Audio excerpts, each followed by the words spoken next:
दूध नहीं पी रहा, जीएसटी पी रहा हूँ बैठ के। और मैं आपके चैनल के माध्यम से एक और बात कहना चाह रहा हूँ वैसे, मैं कपड़े भी नहीं पहन रहा, जीएसटी पहन के घूम रहा हूँ, ये कपड़े नहीं है। ये मोदी जी के जिन्होंने लेंस लगा रखे ना, चश्मा लगा रखा है, जिन्होंने चश्मा लगा रखा है उनको ये कपड़े देखेंगे। बाकी उन अंधभक्त लोगों के सवाल का जवाब दे रहा हूँ जो इस हिसाब से टारगेट करने की कोशिश कर रहे हैं क्या हाथ में तिरंगा है या नहीं है। तो वो संबित पात्रा जो गोबर पात्रा है, जो बार बार बैठ के न्यूज चैनलों के अंदर बैठ के बार बार एक सवाल उठाता है कि गांधी परिवार कहाँ था। देश में प्रधानमंत्री नरेंद्र मोदी आए, डंका बज रहा है, देश कहाँ से कहाँ पहुंच गया।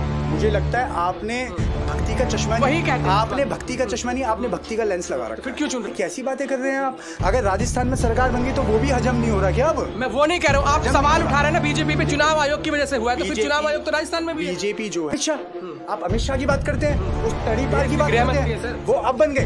देखिए इस देश का दुर्भाग्यपूर्ण है। प्रिया और आपके सभी व्यूअर्स को मेरी तरफ से जय श्री राम। देखिए भगवान राम मर्यादा पुरुषोत्तम है, ठीक है, और भगवान राम मर्यादा पुरुषोत्तम है और उनका जो इस्तेमाल हो रहा है वो बहुत गलत हो रहा है। तो आप भी तो कर रहे हैं सर, विरोध कर रहे हैं। नहीं, मैं तो ये कह रहा हूँ बहुत गलत हो रहा है। भगवान राम को जिस प्रकार से भारतीय जनता पार्टी आए दिन उनको इस्तेमाल करने की कोशिश करती है, ये बहुत ही गलत और बहुत ही दुखद और बहुत ही निंदनीय करती है। सुबह से लेके शाम तक आप चाहे उनका ट्विटर हैंडल ले लीजिए, चाहे आप उनका फेसबुक आईडी उठा लीजिए, चाहे आप उनका XYZ उठा लीजिए, भारतीय जनता पार्टी के चाहे कोई भी मंत्री हो, संतरी हो, चाहे आपका मुख्यमंत्री हो, गृह मंत्री हो, मैं तो ये कह रहा हूँ जिन्होंने शिलान्यास किया जाके मंदिर को एक स्वागत दिया, ठीक है, खुद प्रधानमंत्री नरेंद्र मोदी जी को याद नहीं था कि पूरे दिन अयोध्या दिवस है। नहीं, आप तो हर जगह विरोध कर रहे हैं उनका। आप देखिए झंडे की बात कर रहे हैं, झंडा लगाने की, आप नेहरू जी के साथ झंडा लगा रहे हैं। मैं एक बात बोल रहा हूँ, अयोध्या क्यों आपका झंडा भी अलग है, क्यों झंडे से प्रेम नहीं, इसमें झंडा, इसमें झंडा मोदी जी लेके आए, उन्होंने कहा कि घर घर झंडा होना चाहिए। आप एक बात सुनिए, इस देश के प्रथम प्रधानमंत्री, इस देश का जो प्रथम प्रधानमंत्री है उसके हाथ में अगर झंडा लिए हुए है, अगर उसकी डीपी लगा ली, इसमें गुनाह क्या है? तिरंगे से ज्यादा है। नहीं, गुनाह क्या है? गुनाह क्या है? आप मुझे बताइए। तिरंगे से ज्यादा तिरंगा तो है ना, सवाल का जवाब। हाथ में तिरंगा तो है या नहीं है? हाथ में तिरंगा है, पाकिस्तानी झंडा नहीं है। मेरे सवाल का जवाब दीजिए, नेहरू जी देश के तिरंगे से ज्यादा है। मैं आपके सवाल का जवाब दे रहा हूँ, मैं आपके सवाल का जवाब दे रहा हूँ, और मैं उन अंधभक्त लोगों के सवाल का जवाब दे रहा हूँ जो इस हिसाब से टारगेट करने की कोशिश कर रहे हैं क्या हाथ में तिरंगा है या नहीं है। अगर हाथ में तिरंगा नहीं है तो बात करें, पाकिस्तानी झंडा नहीं है, हाथ में तिरंगा ही है। तिरंगा मोदी जी ने कहा कि घर घर तिरंगा होना चाहिए। एक बात बताइए, कुछ लोगों ने तो डीपी ऐसे लगा रखी है, खुद आगे खड़े हैं, पीछे तिरंगा है, तो क्या इस चीज का भी विरोध करोगे? नहीं ना।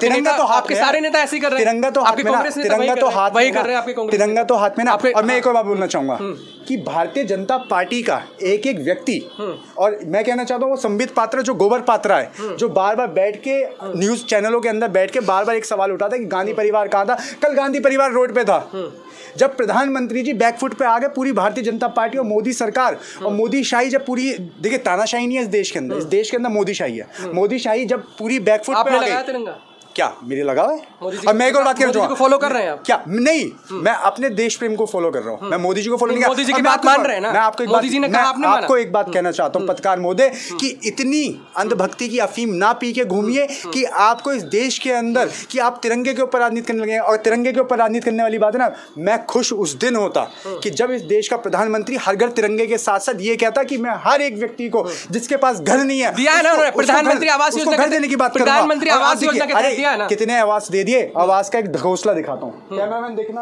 आवास का ढकोसला देखिए। और इन्हीं गरीब व्यक्तियों के पास अगर घर होता अपना, और घर होने के साथ साथ अगर इनके पास घर होता तो इसी घर के ऊपर तिरंगा लगाने की कोशिश करते। और जितने भी प्रधानमंत्री आवास की बात करें, आप कौन से प्रधानमंत्री आवास की बात कर रहे हैं? वो प्रधानमंत्री जो आवास हैं वो बीजेपी के उन्हीं कार्यकर्ताओं को मिले हैं जो बीजेपी के अंदर है। और आपके उनके चाहे मंडल अध्यक्ष हो, कमंडल अध्यक्ष हो, चाहे बीजेपी के कितने भी बड़े नेता हों, सिर्फ खाली प्रधानमंत्री आवास उनको देने का काम किया गया है। गरीब जनता को दिया जाता तो गरीब जनता वहां पे भी है, मैंने दिखा चुका हूं आपके गांवों में जाके देखिए ना, वो तो कहते हैं कि हमने घर दिया है, सिलेंडर दिया है, सब कुछ दिया है। सिलेंडर दिया है, हाँ, उज्ज्वला योजना के अंदर सिलेंडर, आप मानते हैं ना? सुनिए, उज्ज्वला योजना के तहत में सिलेंडर दिए, और सिलेंडर देने के बावजूद वो आज के समय में खाली है, क्योंकि गरीब जनता की जेब के अंदर है ना पत्रकार महोदय 1053 रुपए नहीं है। और मैं तो एक बात कहना चाहूंगा, आटा 35 रुपए किलो है, आय भी तो बढ़ी है। नहीं आय भी तो बढ़ी है, प्रधानमंत्री आय बढ़ी है ना। बेरोजगार दर जो स्तर है भाई साहब, कौन सी दुनिया में है?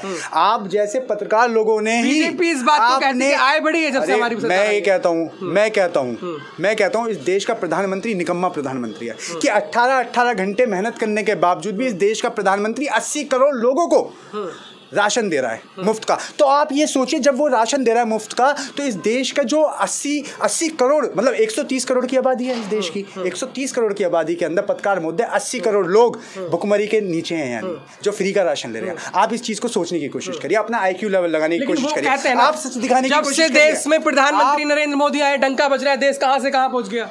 मुझे लगता है आपने भक्ति का चश्मा नहीं, वही कहते हैं, आपने भक्ति का चश्मा नहीं, आपने भक्ति का लेंस लगा रखा है। फिर क्यों चुन रहे लोग? आपने भक्ति का लेंस लगा रखा है।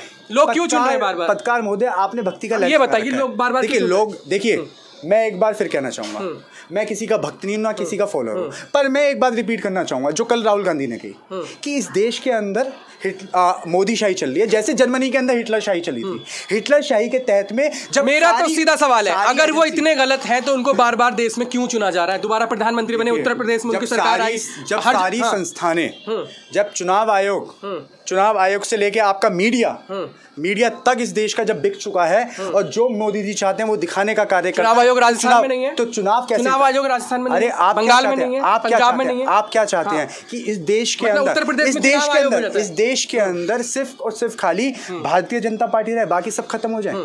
आप चाहते हैं? मैं तो सवाल कर रहा हूँ ना सर आपसे, मैं तो सवाल कर रहा हूँ ना। बताइए, आपके लिए राजस्थान में चुनाव आयोग नहीं है? जिस गांधी परिवार, बंगाल में चुनाव आयोग, मेरी बात का जवाब, आप मेरी बात सुनिए, राजस्थान में चुनाव आयोग है नहीं है? बिल्कुल है, बिल्कुल है। आपकी सरकार बनी ना? आप एक बात बताइए, राजस्थान में कांग्रेस की सरकार आई ना कि राजस्थान, आप अरे कैसी बातें कर रहे हैं आप? अगर राजस्थान में सरकार बन गई तो वो भी हजम नहीं हो रहा क्या? अब मैं वो नहीं कह रहा हूँ, आप सवाल उठा रहे हैं ना बीजेपी पे, चुनाव आयोग की वजह से हुआ है, तो फिर चुनाव आयोग तो राजस्थान में भी है। बीजेपी जो है सिर्फ और सिर्फ खाली ईवीएम के माध्यम से लोगों, वही तो मैं सर सवाल कर रहा हूँ, राजस्थान में ईवीएम कहाँ चली जाती है, बंगाल में कहाँ चली जाती है, पंजाब में कहाँ चली जाती है? मैं क्या कह रहा हूँ, मतलब आपकी सरकार बन जाए तो ईवीएम ठीक है? मैं आपसे क्या, आपकी सरकार बन जाए, मैं आपसे क्या कह रहा हूँ, मैं आपसे क्या कह रहा हूँ, आप मेरी बात ही नहीं सुन रहे हैं, आप मेरी बात ही नहीं सुन रहे हैं। आप सिर्फ और सिर्फ खाली जैसे मोदी जी मन की बात करते हैं और संबित पात्रा मीडिया पे आके चिल्लाने की कोशिश करते हैं। देखिए, आप बात सुनने की कोशिश ही नहीं कर रहे, आप सभ्य तरीके से आप मेरी बात ही नहीं सुन रहे। अब मैं आपको बताऊं, कल बैठ के पहले आपके सवाल का जवाब दे रहा हूं जो आपने मेरे से इंटरव्यू के शुरू में बोला था। आपने मेरे से बोला कि कांग्रेस पार्टी जो है वो हिंदू विरोधी है, कैसे हो गई?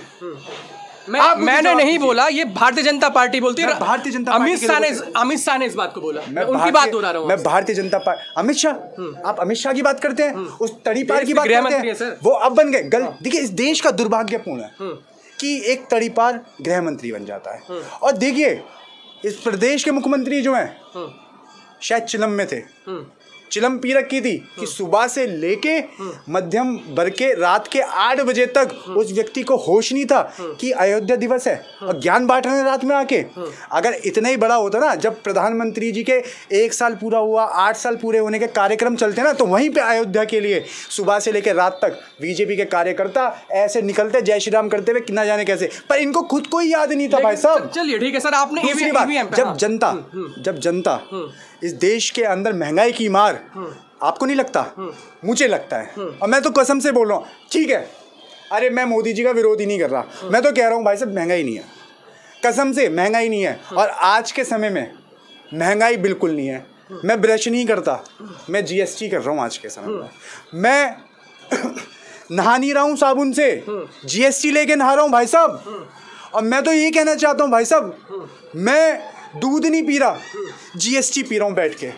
और मैं आपके चैनल के माध्यम से एक और बात कहना चाह रहा हूँ भाई साहब, मैं कपड़े भी नहीं पहनना, GST पहन के घूम रहा हूँ। ये कपड़े नहीं है, ये मोदी जी के जिन्होंने लेंस लगा रखे ना, चश्मा लगा रखा है, जिन्होंने चश्मा लगा रखा है उनको ये कपड़े देखेंगे, बाकी मेरी बात कर रहे हैं। अब मैं आपको एक बात बताता हूँ, इस देश के अंदर अगर कोई चीज़ फ्री है वो सांस है, शायद उसके ऊपर भी GST लग जाए, वरना इस देश के अंदर कफन तक पे इन लोग, अरे सर नहीं, ये कैसी बात कर रहे हैं सर? जब से सरकार आई है हिंदू सुरक्षित है, तो गर्वान्वित महसूस कर रहा है, सीना उठा के चल रहा है।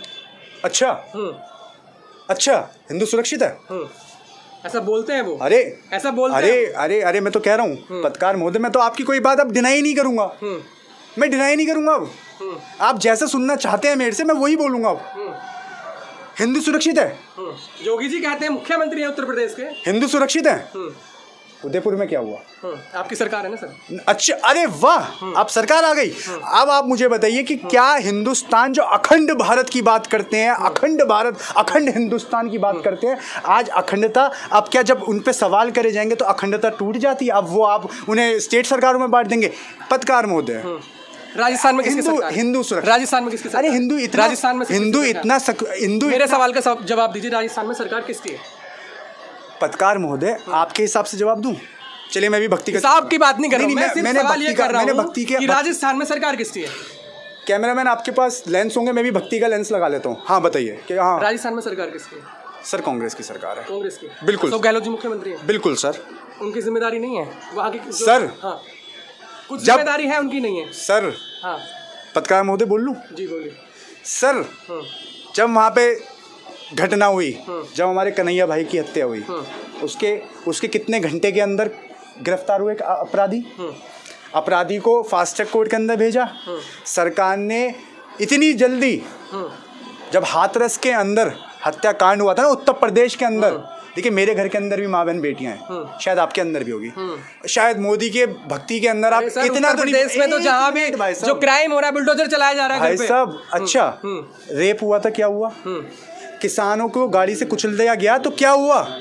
और देखिए, और हाँ फास्ट ट्रैक कोर्ट के अंदर दिया, और हाँ इतनी जल्दी उस परिवार के व्यक्ति को, बच्चे को, उनके कन्हैया कुमार के बच्चे को सरकारी नौकरी दे दी। चल रहा है भाई साहब, बुलडोजर चल रहा है ना उत्तर प्रदेश में, जो क्राइम कर तो रहा है। आप ये चाहते हैं क्या ये वाला बुलडोजर उस कन्हैया कुमार के, नहीं उस कन्हैया कुमार के घर पे भेज दिया जाए, जो घर जो सरकार ने दे दिया, जो घर जिसको जो सजा गलत है, जो गलत कर रहा है उसको चलना चाहिए ना। पत्रकार महोदय वाह।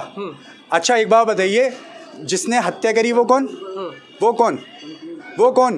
भारतीय जनता पार्टी का नेता जिसने हत्या करी वहां पे, ठीक है, जिसकी हत्या हुई भारतीय जनता पार्टी का कार्यकर्ता।